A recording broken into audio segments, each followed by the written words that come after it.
A good Friday, everyone, and welcome into the First Call podcast presented by ExpressBet and First Bet. Alongside Jeff Siegel, I'm Jeremy Plonk, and what a great weekend to be alive for a sports fan. Phillies won the series against the Marlins. They open against the Braves. It's OU Texas tomorrow. Jeff, I've got just this much room for horse racing, and there's this much content this week. I mean, this is a loaded time to be a sports fan and a horse racing fan especially. Breeders' Cup preps are just bursting at the seams this weekend. I mean, this is, other than maybe Breeders' Cup weekend, the actual Breeders' Cup, this is it. Not so much because there are a lot of stakes races, but there are competitive stakes races, but there are also stakes races that will feature surely favorites coming into the Breeders' Cup. So critical racing, great sport. This is as good as it gets. And I know that as a big Phillies fan, you're going to be have your attention divided between that and OU in Texas, and so that's going to be great. I'll be all over the map myself, so I don't know how I'm going to handle it all, but there is good gambling too. I mean, if you want to make some money, I think we've got a chance, and we'll talk about some of the decent price chances we have around the country. We'll be talking mostly about the Win and You're In races this weekend, but there are other races that are absolutely fantastic as well. So this is it. This is the weekend of a lifetime, really, for sports fans. And how big is it? We are a minute 36 in, and we haven't mentioned it's opening day at Keeneland today. I mean, there is so much going on. The Alcibiades Stakes, the Jessamine, the Phoenix, part of the program today at Keeneland. 3 stakes races on their opening day card. Of course, Frank Carulli's got a Pick 3 blog on the ExpressBet and First Bet websites. If you want to check out his selections for opening day at Keeneland, you can get my analysis on the Keeneland simulcast feed and, of course, at Keeneland.com with all of that action. And sign up at Substack, Jeremy Plonk, all one word at Substack, and you'll get some email notifications each day of my Keeneland selections as well. So try to get people involved in your email inbox if you'd like to do that. Just so much going on here. Let's go through the schedule for the sake of those of you watching on video. You get a look at it here, watching on YouTube. Those of you listening at our normal podcast channels, here is the rundown of 8 Win and You're In stakes races for the Breeders' Cup that Jeff Siegel and I will handicap here on this edition of the First Call podcast. We'll go to Belmont at Aqueduct for the first 2 stakes races that we'll handicap. The Frizette for the 2-year-old fillies on dirt, the Champagne for the 2-year-old colts on dirt. Remind you that the Joe Hurst Turf Classic is rescheduled from last week, just part of the undercard. That's how big of a weekend it is. We got a make-up date with the top 3 finishers in the Breeders' Cup Turf rematched, and it doesn't make the 8 races on our lineup. At Keeneland, we're going to look at the Thoroughbred Club of America, the Breeders' Futurity, and the Keeneland Turf Mile on a massive Saturday card. That doesn't include an Italian trying to defend her and the First Lady. Again, so many great races. And at Santa Anita on Saturday, we will preview the Chandelier in the 2-year-old filly ranks, the Rodeo Drive in the Filly Mare Turf, and the 2-year-old colts in the American Pharoah. If you like to play handicapping tournaments, we got the $1,000 Breeders' Cup Betting Challenge qualifier coming up this Saturday. Be sure to go to expressbet.com, click on the Tournaments tab, and check that one out. And Jeff, a special Pick 6, and these are going to be races that we're looking at. A special Breeders' Cup Challenge Pick 6 offered between Santa Anita and Keeneland this weekend. It just so happens to be the 6 races from Keeneland and Santa Anita we're going to handicap. So keep an eye on the TCA, the Breeders' Futurity, the Turf Mile, the Chandelier, the Rodeo Drive, and the American Pharoah. That'll be the Breeders' Cup Challenge Pick 6, $1 Pick 6 on that national bet being offered on Saturday. So without further ado, let's get into the handicapping, Jeff. We'll go to Belmont at Aqueduct on Saturday for the Frizette Stakes, our first challenge of the weekend. And there's a group of 2-year-old fillies in here in a Frizette Stakes that has been one of the best springboards in the entire history of the Breeders' Cup. The juvenile fillies has been a race where the Frizette has produced the winner as many times as any prep race in any division. This Frizette is a telltale race a lot of years, even though it's a 1-turn mile. They stretch out around 2 turns most years in the Breeders' Cup at the mile and a 16th trip at Santa Anita this year around 2 bends. But the Frizette has been a big springboard over the years. Could we possibly see this year's juvenile fillies winner? Yeah, you could. I'm picking Life Talk to win this race with some reservations. She's an incredibly gifted, talented filly by Gun Runner. She produced a 15-point a boost in her Beyer speed figure between her maiden race first start when she was beaten ahead, and then when she came back and broke her maiden over a mile at Saratoga in her next start. So she's a progressive filly. But she's got a quirk about her, and I don't think she can get away with this quirk against the best in her division at Santa Anita. On the other hand, she's just had the 2 starts, and she will certainly figure things out eventually. But I'm talking about her lugging in. She doesn't run straight. She runs with her head cocked. She still accelerates, and she gets there, with authority. But she's going to have to learn to put her head down, run straight, and maximize her potential. And I'm looking forward to seeing how she will perform in the Frizette and if she can get that thing straightened out. Let's show the fans exactly what you're talking about. Her win last time out at Saratoga back on August the 31st. It was by 6.5 lengths, but not without some anxious moments. And Life Talk takes command, dives over to the rail, and opens up 5. Stretch Rose on the outside, and then it's Paradise Lane. It will be Life Talk. Life Talk, a convincing score.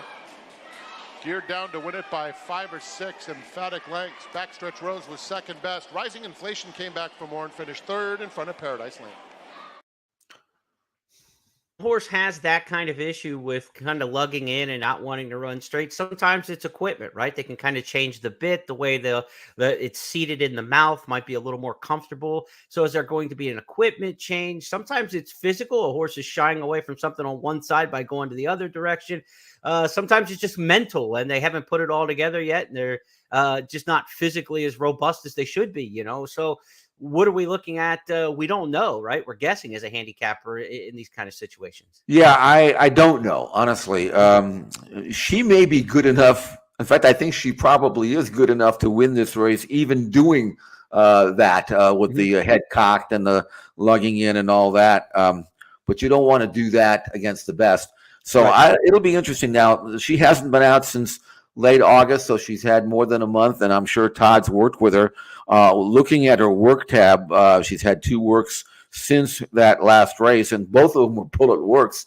Unfortunately, we don't have video of those workouts. I would have liked to have seen if she was behaving herself in the morning, which would give you a pretty good indication. So this is kind of a race within a race. Not only do you want to see if Life Talk can continue to improve, but whether or not she can get her act together. And if she can, I think she has enough God-given ability there to run with anybody. I mean, bred like she is and the way she accelerates, who knows how good she can be. So that'll be, to me, what I'll be looking for in the Frizette. She's 9 to 5 in the morning line.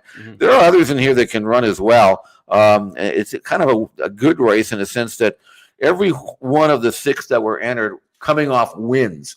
So it's not like she's running against secondary horses. All of them can run. I'm just curious to see how much progress Life Talk makes in the Frizette.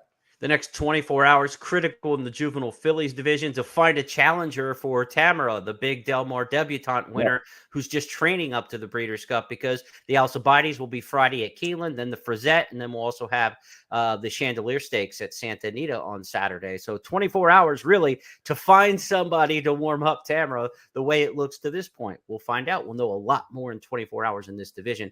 As for the 2-year-old colts in New York, they'll get a chance to shine in race number 8 on Saturday. Belmont at Aqueduct meeting. The Champagne Stakes, grade 1, $500,000. Where the Frizette has had a tremendous impact from the juvenile fillies over the years. The Champagne's been solid in the juvenile ranks, but not as dominant. We'll see if a horse will evolve out of this race this year to make a big run towards the Breeders' Cup. Brad Cox has Timberlake cross-entered here and also Saturday at Keeneland, so it'll be interesting to see which spot that one ends up in. But it may not matter if Fierceness is as good as Fierceness was at Saratoga, splashing through the mud. Let's go back and take a look at the likely favorite for the Champagne in an impressive debut win. Top of the lane, and Fierceness in complete control starts to pour it on. And he is putting on a show. The half in 44-3, and Fierceness with a tremendous display. Fierceness will win by double digits. Fierceness by about 10. Sometimes we can overinflate a win margin on an off track, but this horse looks like the real deal. Hopefully, we get a fast track on Saturday at Aqueduct to see what he can do over fast going, but awfully impressive. Well, he had trained so well but prior to his debut. The only question really was, would he handle the off track? Because he had trained so well on fast ground and dry ground for Todd Pletcher, which is why he was even money in the race. Mm-hmm. But unlike his Philly counterpart in the Frizette, this one runs straight and true. I mean, he's a beautiful mover, very athletic, good acceleration. I like the fact that I had kind of asked him from the furlong pole to the wire to teach him to accelerate. Then he took a hold of him, which was fine. But when he asked him to quicken from the quarter pole to the eighth pole, the acceleration was instantaneous. Yeah. And I think he's kind of been for me anyway, an out of sight, out of mind type of colt, because he ran in late August. We didn't hear much from him in September. The work tab is steady, not flashy, but it's steady. I don't think he needs much. But if he can do that on dry ground, then he may be as good as any 2-year-old in the country. Mm-hmm. And there's some good ones out there. So again, a one-turn mile, it looks like it's right up his alley. He should absolutely dominate this field. He had a 95 buyer number in his debut. That's sensational. So very much interested to see. He's 6-5, probably will go odds on. But again, fierceness, we will find out maybe how good he is. And again, I'm hoping for dry ground. Want to see how he does on fast track. On Saturday, the whole juvenile field takes its shape, really. We've got this race here, the Champagne. We'll have the Breeders' Futurity at Keeneland and the American Pharoah at Santa Anita. So all the two-turn races in the Midwest and West will join this one-turn mile in the Champagne to really set the table for this year's Breeders' Cup Juvenile. I think on paper, the Champagne might be the best of the three races because you also have General Partner in here, was highly impressive at Saratoga. And we're looking, honestly, for a horse in New York to really step up because the stakes races this year at Saratoga, Nutella Fellow, the horse who won the Hopeful Stakes, missed the Champagne because of an issue there. So he's out, and you know, he was a big upset winner in the Hopeful Stakes and not the kind of like dominating 2-year-old that you're used to seeing through Saratoga to win races like that. So we're looking for one of those Saratoga maiden special type horses to make the big class rise now and move forward towards the Breeders' Cup. There's a couple of them running this weekend, a pair of them, General Partner and Fierceness right here in the Champagne Stakes. I predict this will be the most impressive of the 3 2-year-old races that we see on Saturday. Let's turn our attention to Keeneland now on Saturday's program. It's Fall Stars weekend at Keeneland. All the big major Breeders' Cup preps condensed into 3 opening days, Friday, Saturday, and Sunday. Saturday's card includes 5 stakes races. We're going to handicap 3 of them from Keeneland. Thoroughbred Club of America is the first of those, coming up in race number 7 on the program. This has been one of those races that's had a good success in producing horses towards the Breeders' Cup Filly and Mare Sprint. We'll see what we've got going this year because that Filly and Mare Sprint is loaded around the country. Will a horse from the TCA here be able to step up in class to compete with those? Because quite honestly, this is a grade 2 field in here, but they haven't been taking on the absolute top of the division, the Goodnight Olives, the Echo Zulus, those types on many cases. So, Jeff, what are you thinking about here in the Thoroughbred Club of America? It looks like a 2-horse race between Uguri and Wicked Halo, and they actually met in the open mind, a race in which Wicked Halo was 30 cents on the dollar to win it, and she was flat.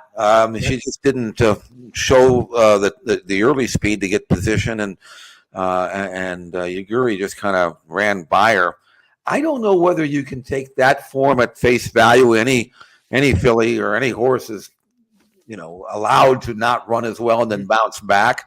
If you were good to go to the previous form of these two, you would have seen and understood why Wicked Halo was such a short price, and yet you got beat. So the question now is, do we take that form and do we accept it? The one thing about this race that I noticed, Jeremy, is that there's, not a whole lot of early speed, and I think maybe Uguri might be just a tad quicker than Wicked Halo, which will put her in a better position, as it did when they met in the open mind. Right, and that open mind stakes, Fire on Time made the lead in there, and I'm actually going to take Fire on Time on top because of exactly what you said. There's not a lot of speed in this race. I don't know about Wicked Halo after that last race, right?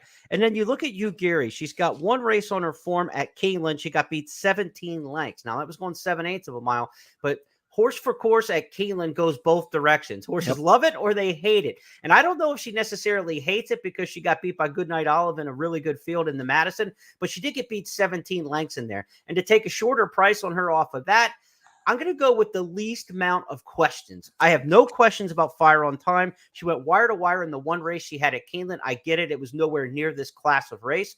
But last time out, I thought she showed in the open mind that she's at least the class to run with these kind of horses, and they're going to have to come and catch her. So there are no variables to worry about with her. Ugiri, I don't know if she likes the track at Keeneland. Wicked Halo, I don't know where she is after that last race. So I'm just going to kind of default to the speed and see if she can't take them a little bit farther at a nice price here. Let's go back and look at the open mind where Fire on Time had the lead turning for home, but Ugiri was easily able to run her down in that one. On time at the quarter pole in front by 2. Ugiri comes through toward the inside. More Than Vows fights on. Wicked Halo's fourth with 1 furlong to go. Fire on Time in front by 2. Here's Ugiri to the attack. Fire on Time half-length lead. Ugiri's come off the rail and goes right on by. Ugiri overcomes a troubled start to score by 3. Fire on Time second. Wicked Halo checks in third. Downs, I couldn't make this pick. The fact that we changed the venue, I'm hoping that tightens them up and the price will be better on the one I have. But Ugiri, obviously the horse to beat if she runs that same race back and without trouble, right? She did it despite the trouble in that one. She's going to be tough in the TCA, and we'll see if any of those can advance their game to move on to the Breeders' Cup Filly and Mare Sprint at Santa Anita, where you're going to have to be fast out there over the 7/8 mile trip at Santa Anita. They're going to cook, to be sure. Let's go back to the schedule, and what we're looking at next at Keeneland will be the Breeders' Futurity. It's race number 9 on the card Saturday. These are the 2-year-old colts. Last year, Forte won this race in a throwdown with Loggins. And I remember when we handicapped that race last year, Jeff, and we watched the recap, we said, what a tough race this was, right? Can Forte come back after such a throwdown? And how will Loggins, the horse I think only had 1 career start at that point, how will he react? Well, Loggins never got back. I mean, that kind of ended him. It cooked him, and that was it for him. And for Forte, it showed what a strong horse he was because he came out of that race and went on to win the Breeders' Cup Juvenile and had a very fruitful 3-year-old season as well. So we might see another Breeders' Cup Juvenile winner come out of the Breeders' Futurity. But remember, last year's race was prepped at Keeneland for a Breeders' Cup at Keeneland. The horses this year prepping at Keeneland for the Breeders' Cup are going to have to travel to the West Coast. So not quite the same home field edge that Forte had last year when he won this race, the Breeders' Futurity, before going to the Breeders' Cup World Championships. But nonetheless, we've got a good field in here. Again, Timberlake cross-entered here for Brad Cox, also cross-entered in the Champagne. We'll see where that one ends up. Where do we go here, Jeff? Locked was a really impressive winner at Saratoga, going that elbow start mile. So he's got a little bit of experience around 2 pseudo turns. Yeah, I kind of anointed him as next year's Kentucky Derby winner after that race. And after looking at some of the others in the division, I'm pulling back just a little bit here. Not because I don't like Locked. I do, right, but because there are others in this field. We already talked about one in New York. We'll talk about one at Santa Anita a little bit later on. But you're the Keeneland expert here. So mile and 1/16, once around with a short run in from the top of the stretch to the wire. How much, if any, will that 9-hole post, the outside post, affect Locked, or is it something that we should just shrug off and not worry about? It's not a huge deal. We've seen horses do well from out there in the past, and I wouldn't be too worried about it. The horses you got to worry about, the ones that want to sit like 4th, the real mid-pack stalker types, they can get hung out there. But a horse that's got some tactical speed, they tend to be fine there. And remember, we got the 16th pole finish line here at 1 mile and 1/16. So yes, the wide trip, you may give away some ground. And if that takes a little starch out of you, remember, you only have to get to the 16th pole when you turn for home now. So you don't need full starch, if you will, to get all the way to the finish line. So if it's an outside trip and you lose a little bit of ground on the first turn, it's obviously not an advantage to be out there, but it's not as big a disadvantage at Keeneland as it is some other tracks because we're using the 16th pole finish line. So again, if you've lost a little bit of ground and a little bit of oomph when you turn for home, you got 110 less yards to work work with in the stretch that you have to worry about to the wire. So it should not be an issue. The other thing I like about Locked, and you talk about like Keeneland and kind of knowing the track, the mile and the 16th races there, I really love to see horses coming out of one-turn miles because they usually have a little bit more brilliance about them, to be tactical. And then again, those horses do not have to finish the entire length of the stretch. So their time stretching out the 2 turns isn't a full 2-turn stretch out for them. So a little bit of brilliance from those one-turn mile races, the stamina that goes with that previous mile versus the sprinters in a race. And I think what you get here with Locked is a very similar one-turn mile, right? That elbow start at Saratoga for the mile race there should play a lot like the one-turn mile does at Churchill Downs. So that's a good handicapping angle where you're talking about a mile and 16th race in the maiden ranks or a graded stakes race like this. One-turn mile horses going a mile and a 16th at Keeneland, I think it's a very good handicapping angle when those horses have some tactical speed. You don't want a horse who's like a deep closer in a one-turn mile going the mile and a 16th because that's kind of apples and oranges with running style. But you want a horse who can be forward, get into the race, have that mile stamina in their back pocket, but then not have to run the whole length of the stretch when they turn for home. So I think Locked is going to be strong in here. There's a lot of pace in here, though. I think, this race is going to go pretty fast. And I'm wondering if Generous Tipper, a horse who's, again, coming out of those same kind of races, those one-turn elbow starts at Ellis Park for Kenny McPeak. This horse looks a little bit like Rattle and Roll for McPeak, who won this race a couple years ago. And Kenny's done well in this race over the years.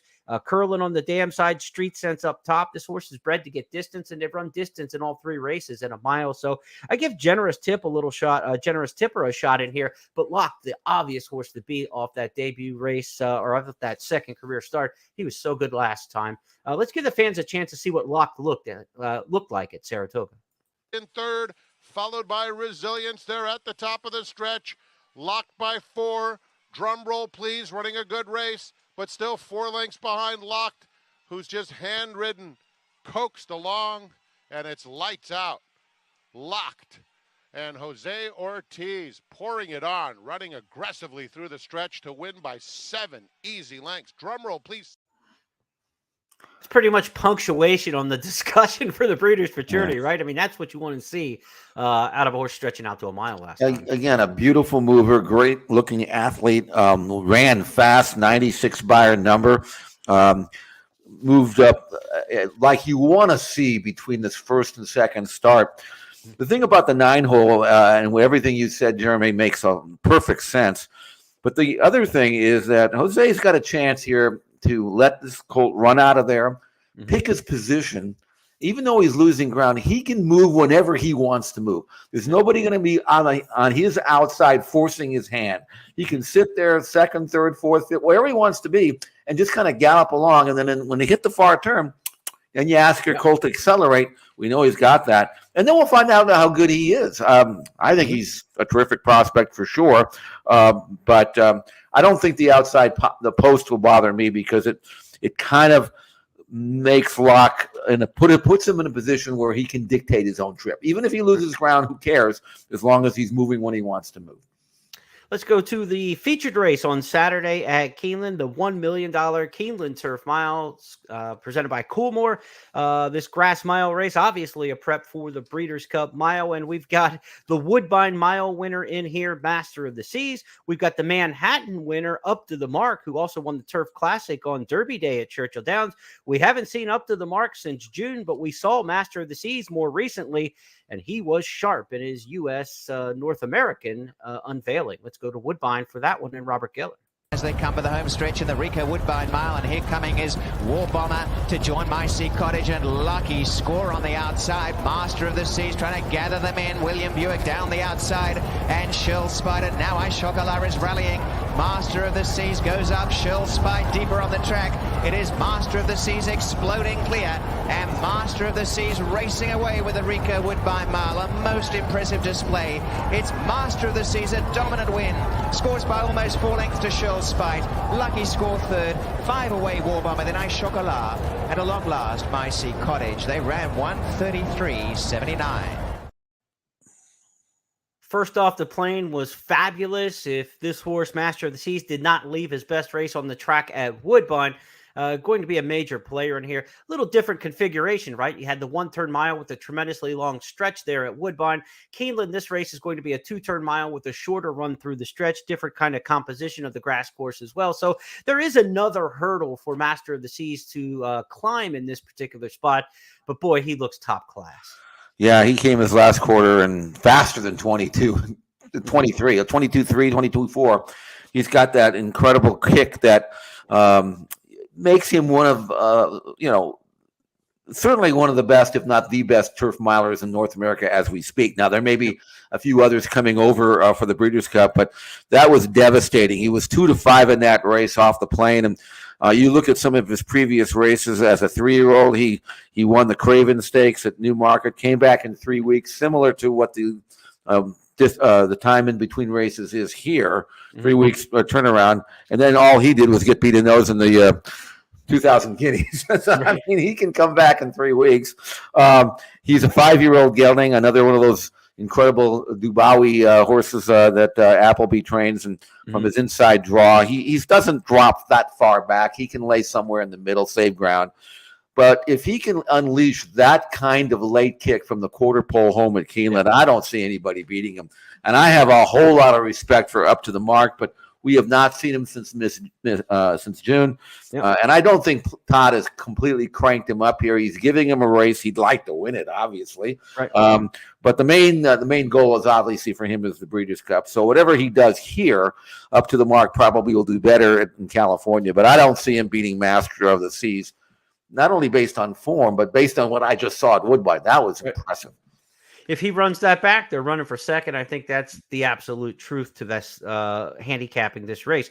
However, I love my stats and trends, especially when it comes to Keeneland, Jeff. Favorites have lost the Turf Mile 8 straight years, 9 of the last 10. And the average winner over the last 7 years has been 12-1 in this race. This has been a long shot race where form hasn't held for whatever reason.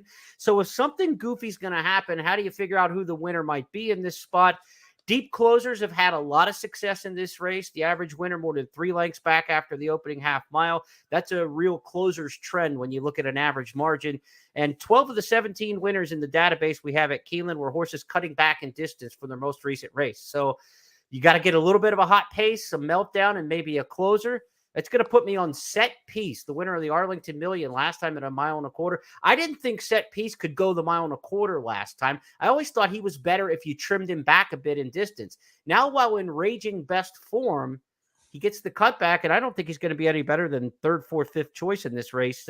With Annapolis, the defending champ in the race, sure to get bet. Up to the Mark's going to get bet. Master of the Seas is going to get bet. You get Brad Cox, Florent Giroux on Set Piece. Fits the profile of an upset race anyway.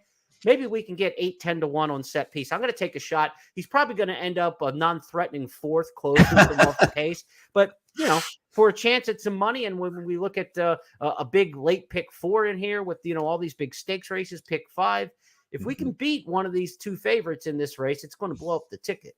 Well, he was a non-threatening 4th in this race last year, right. So he might run the same race. I was blown away, actually, by Set Piece in the Arlington Million. I thought that was maybe the best race of his life. Yeah. But he's never been one to necessarily put 2 good ones back to back. And he's only 5-1. But if you got 10-12-1, yes, I mean, and he certainly could be used in your exotics. But I see the attraction because I didn't like Set Piece in the Arlington Million. And boy, did he impress me. I mean, that was not the Set Piece that I have known over the years. So if he can turn into he certainly has a chance at a price. Interesting race. To me, it's interesting for me because I want to see if Master of the Seas can turn into and buck that trend that you mentioned. It's maybe not a good gamble, but I'll be very curious to see if the Master of the Seas that we saw at Woodbine will be the same one we see at Keeneland. Arguably the most interesting race of the entire weekend, right? With the Up to the Mark coming back, Master of the Seas off that impressive race. You got the Arlington Million winners and almost afterthought, the defending champ Annapolis in that spot. Really, a really good race in that Turf Mile at Keeneland. I want to remind you at Keeneland, every day of the meet, which begins today, there is a $2,000 late pick 4 hit and split when you bet with First Bet and Express Bet. So take home your pari-mutuel winnings in the late pick 4 at Keeneland any day of the fall meet, and you'll get your share of $2,000 $2,000 in additional money from ExpressBet and FirstBet, shared only with horses on those two platforms who also hit the late pick four. So a chance to really boost up your earnings on those pick four plays at Keeneland. Late pick four each day with the $2,000 hit and split. To Santa Anita, we go on Saturday, where it's another big round for the second straight weekend of Breeders' Cup prep races. We've got the Chandelier to talk about, the Rodeo Drive, and the American Pharoah amongst the stakes races at the Great Race Place. The Chandelier starts things off in race number 3. If you want to learn more about all the horses in the Chandelier Stakes, we've got to Meet the Contenders blog up at FirstBet and ExpressBet.com. It takes you through each and every member of the field, gives you some notes on each horse and their historical significance running in the Chandelier Stakes. This is a top prep for the local juvenile fillies on dirt coming up at the Breeders' Cup. And Jeff, this should be influential, right? Running over the home track, the same distance, 1 mile and a 16th. This is a perfect dress rehearsal for the Breeders' Cup juvenile fillies. The field will get much tougher, of course, in a couple weeks when they run back in the Breeders' Cup. But if you're getting a prep, this is a great spot to do it. And you're looking at fillies who are in various stages of development. What you look at the form with a 2-year-old filly, especially when they're trying a distance of ground for the first time, you might get a massive forward move, or maybe not, but that's why they run the races, right? Now, the morning light favorite in this race is Laurent. And if you were to watch her Del Mar debutante race, it was good, no question about it. She'd won her debut from way out of the clouds, came back and ran a respectable second to Tamara, who was terrific.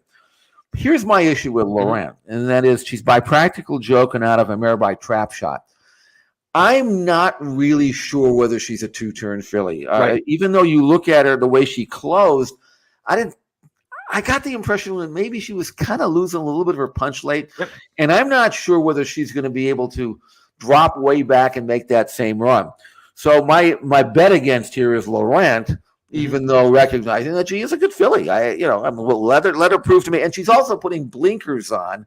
Right, which I'm not that wild about either. It means like they're not really satisfied with so far, and maybe they think it'll help her, but it's kind of an experiment that I just don't want to see at this stage. Right. On the other hand, whereas she ran second in that race, the filly that ran third got beat 9 lengths and finished 2.5 lengths behind her, is a filly that I'm absolutely convinced will step forward over a distance of ground. And she's the gray filly in this workout. Her name is Gate to Paradise. She was a closing third when they gave her a race on a maiden 5.5 furlong sprint. She's not a 5.5 furlong filly. Came back as a maiden in her second start and ran a distant third. Ran well. And here is her most recent workout, or one of them. It is her most recent workout. And you can see what they're trying to teach her to do.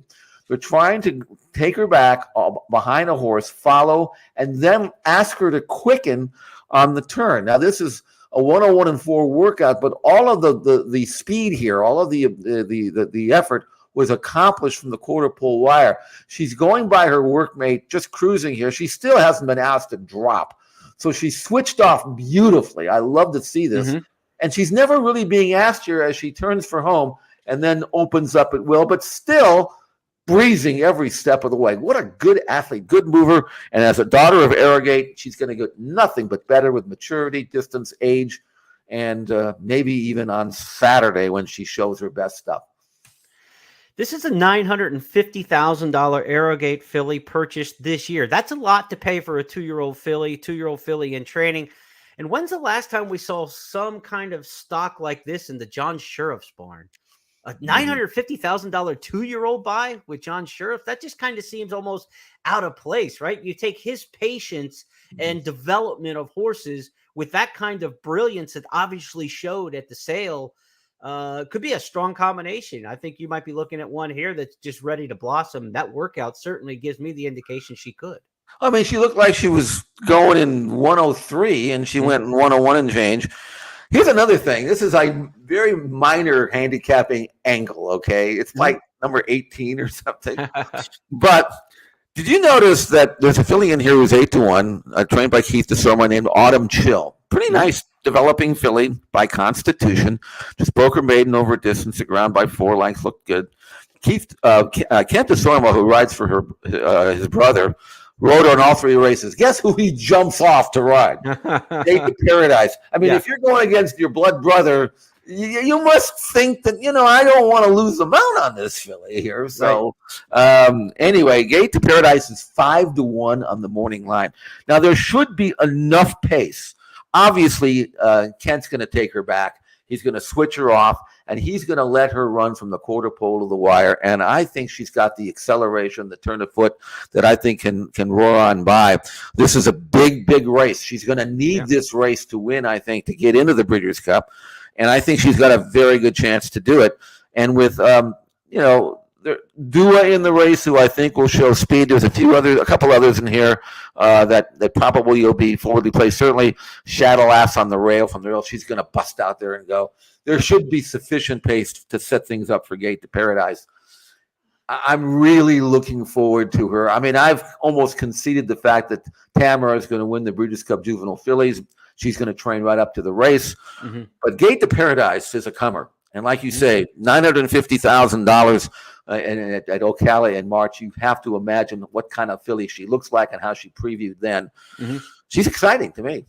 Absolutely. And for more on Dua, filly you just mentioned there, we're going to get a look at her work in just a bit when she worked in company with a stablemate that's headed towards the American Pharoah Stakes. So get a little more Chandelier action and analysis in just a bit when we get to that race. But before we get to the American Pharoah, we've got a race in between on the card. The 8th race is the Rodeo Drive. The Rodeo Drive in the Breeders' Cup Filly and Mare Turf division.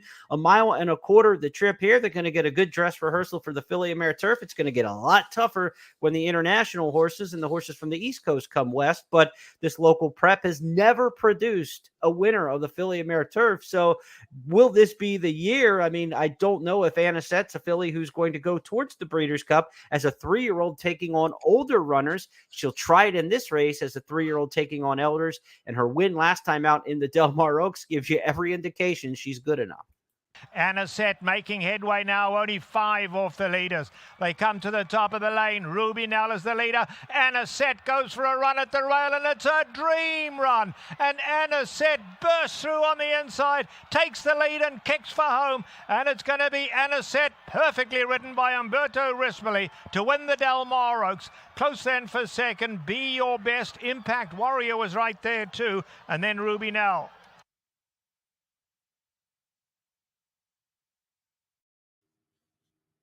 She's gotten here. She's probably the most exciting filly we've seen on the turf in Southern California in the last, maybe decade. You're going back to the megahertz and fillies like that just kind of get you out of your seat when they start to make their run like this. She has every chance to be a star, but she's going to take on older horses. Now, they're kind of some common older horses amongst ones that have been kind of beating each other over and over, but this will be a test for her. It will be, because she is tackling older horses, and this is her audition for the Breeders' Cup Filly and Mare Turf. Originally, Leonard Powell was thinking about the QE2 at Keeneland, but then he said, look, I'm right here. I mean, I'm stable 50 yards from the starting gate. I can just lead her over. I know she likes the course. She's already won on it. But here's if you really want to make a case for Anisette, which I do, because I'm picking her, even though I really do respect Didia, the invader from Belmont, who got beat in the New York last time out, but was undefeated in the States before that. But if you really want to look at Anisette, you don't look at the final time at the Oaks at 148 flat. It's a good time.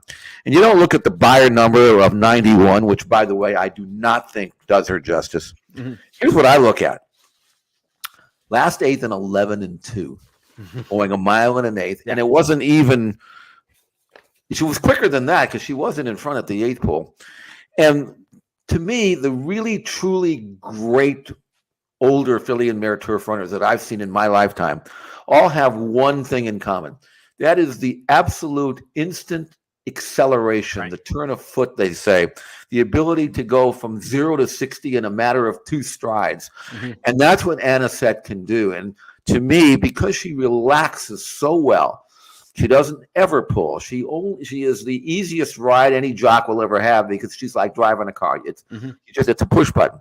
For her to go from 1 mile and 1/8 to 1 mile and 1/4, I think is only going to make her even better. And no matter what the pace is going to be like, she's going to have, the leaders in range from the quarter pole to the wire, and I can't find anything in here, if this race is reduced to a quarter of a mile sprint, that can touch her. I love it, Anisette. She's not even the favorite in this race. Maybe she'll be the favorite, but 2-1 on the morning line, I really think. And as a 3-year-old filly who's won her last 4, who knows where she is going to level off? Because every race she runs is better than the previous.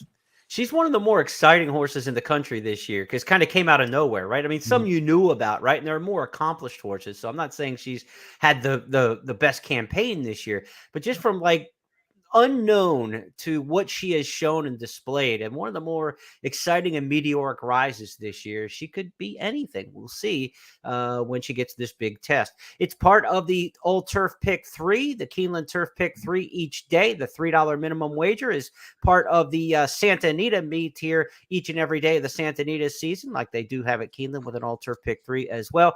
Want to remind you that when you bet the All Turf Pick 3 each and every day at Santa Anita, when you play it with First Bet and Express Bet, there's a $10 winning bonus, or 10%, I should say, winning bonus. So no matter what your Turf Pick 3 pays, you're going to get 10% more when you bet with First Bet and Express Bet and bonus money. So a fabulous promotion there. Say the Turf Pick 3 pays $300, you're getting $330, a 10% bonus on your payouts when you win on the Turf Pick 3 betting it at Santa Anita. That's each and every day of this autumn meet at Santa Anita. So be sure to take advantage of that.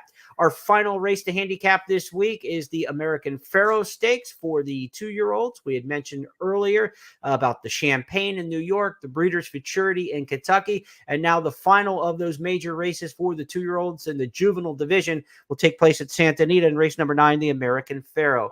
Muth is one of the horses to beat in here. We talked about Dua, the filly, in the Chandelier Stakes for Bob Baffert a little bit earlier. Muth and Dua were in company working together recently. So let's go to XBTV and take a look, I should say, at this pair in the morning. Jeff, take us through this workout a little bit here of the Bob Baffert trainees, who are, similar in their form cycles, right? They've each had a couple starts under their belts, and they're looking to get that distance come Saturday. Well, Dua did her job here, I think. She gave Muth a little bit of a target to run at. And this was the Muth that I had seen train at Santa Anita prior to his first start. He really, I don't know whether it was cut out to be exactly how this worked out. I don't think Bob wanted Muth to kind of demoralize the filly, but it turned out that way. They're both just galloping here, and Dua is just going to go an easy half into the wire, and then Muth is going to continue out to the 7/8 pole. And I think in this case, Muth is kind of trying to stay with the filly, and he just the rider just can't. I mean, at this stage, I mean, you can see he's never asking this colt a drop until maybe a little bit past the wire. He's going to go in a minute. Again, another work that looked like it was 103. Never asked to drop, chirping to him just a little bit here. Probably goes his last 8th and 11 and change and lets him gallop out to the 3/4 pole. But not really. This is about as an easy of a 5/8 and a minute flat as you're ever going to see.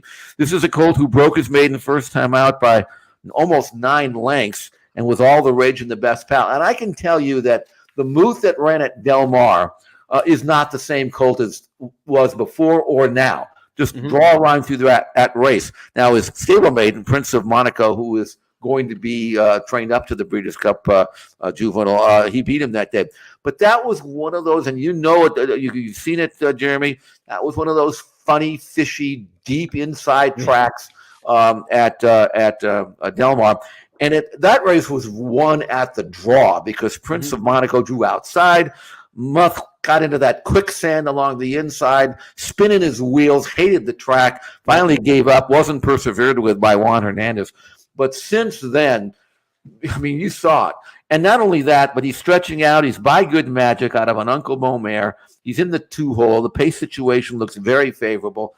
You see how he trains over this track. You see how he ran over this track. He's even money. I don't think there's a gamble here. But I think Muth is going to do something on Saturday that's going to put him in the mix, a serious mix in the Breeders' Cup Juvenile, regardless of what happens at Keeneland or Aqueduct the same day. This is an exciting colt. Can't wait to watch him run. We get 2 measuring sticks out of this race, which horses can handle the 2 turns and the stretch out. And also we get the Todd Pletcher trainee 4th in the Hopeful Stakes, BU, come west. So we get a first sense of east versus west, perhaps, in this Breeders' Cup Juvenile division. BU was 4th, beaten 4 lengths in that race, won by the long shot Nutella Fella at Saratoga. Not one of the best horses in the east. So if this horse can come west and be very competitive, then you'd have to think the eastern horses might be pretty darn good, you know? And so this will give us, I think, a measuring stick a little bit with east and west before we get to the Breeders' Cup. BU, an interesting runner here out of the Hopeful, running in the American Pharoah Stakes. That's race number 9. At the Santa Anita on Saturday. So just a fabulous day of racing, a lot more racing that we didn't even get to cover in our 8 stakes races here. Our express bet race of the week is the Win and You're In for the Filly and Mare Sprint, the Princess Rooney Stakes. Used to be a June-July race in the summer. It moved this year to the fall, and it says a Breeders' Cup prep. Mary Quite Contrary down at Gulfstream Park, going to be a heavy favorite in that one, I believe. Check out our express bet race of the week analysis and get my wagering strategy for that on the website and in the email newsletter for First Bet and Express Bet. Also at Gulfstream on Saturday, in addition to that Win and You're In Princess Rooney Stakes, there's a mandatory payout in the Rainbow Six coming up on Saturday. That Rainbow Six had a carryover $178,000 coming into the Friday card. So if nobody hits it on Friday, probably looking at something around a $200,000 carryover into Saturday's card with a mandatory payout in that 20-cent Rainbow Six Saturday at Gulfstream Park. North of the border, we go from Florida all the way to Toronto. North of the border on Saturday, Jeff, they're running the Durham Cup. And you say, why are you wasting your time talking about the Durham Cup amongst important races towards the Breeders' Cup?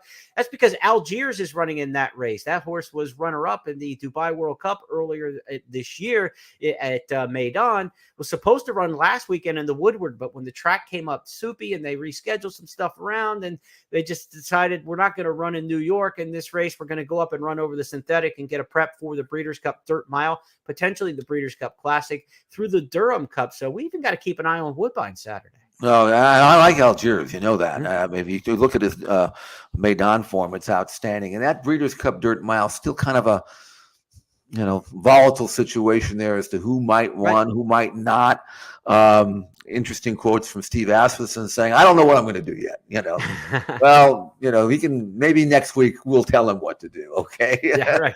We have a tendency to do that. We're good at managing other people's horses. Oh, absolutely. And, so we'll be watching Algiers for sure. This is for people who love to bet the Breeders' Cup. And believe me, this year, there will be options in every race. I mean, it's not like you can have to concede 2 or 3 of them. Well, he'll win, but no, I mean, we're going to be going to school this weekend to try to evaluate all the contenders in all of the races. Yeah. And it's going to be fun.